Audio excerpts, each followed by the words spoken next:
Well, Obama was speaking during a historic visit to Havana, where he says he came to bury the last remnant of the Cold War in the Americas.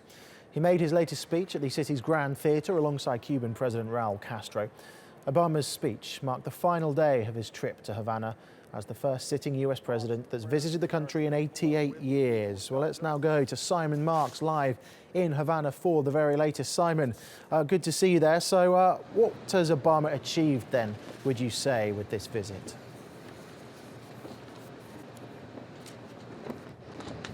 Well, you know, he came here hoping to persuade the Cuban government, the Cuban people, and also to convey the message to the United States that the change in the US relationship with Cuba is, he believes, irrevocable, irreversible. The clock cannot be wound back. That message is something that he wants to convey because he's in the final months of his presidency, and he wants to be able to point to warmer relations with Cuba as a central plank of his foreign policy legacy. But he has undoubtedly encountered some skepticism, certainly within the Cuban government here. Raul Castro, the Cuban president, along with the rest of his government, and indeed with many, many Cubans, wants the US economic embargo, the blockade they call it here, of the island to be lifted. President Obama won a standing ovation there at the Cuban National Theatre when he endorsed the call for the embargo to be lifted, but he has conceded that recalcitrant Republicans in the US Congress are very unlikely to act and lift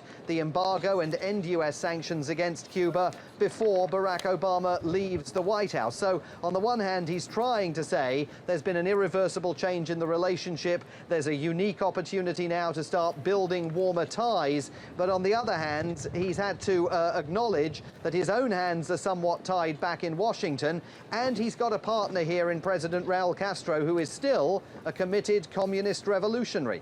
So, Simon, is this really more about symbolism and Obama's legacy rather than a real tangible shift?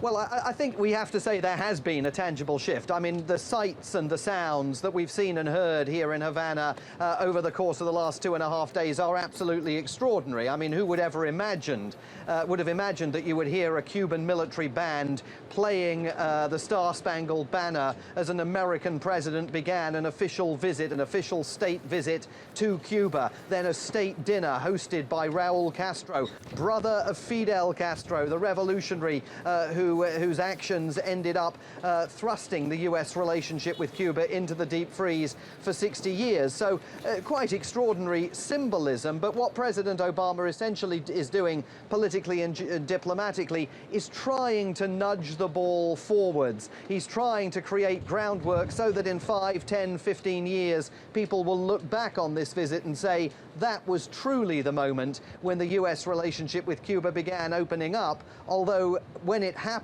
at that very time, the challenges seemed very great, as did the opportunities. Well, Simon, thank you very much. Simon Marks there in Havana.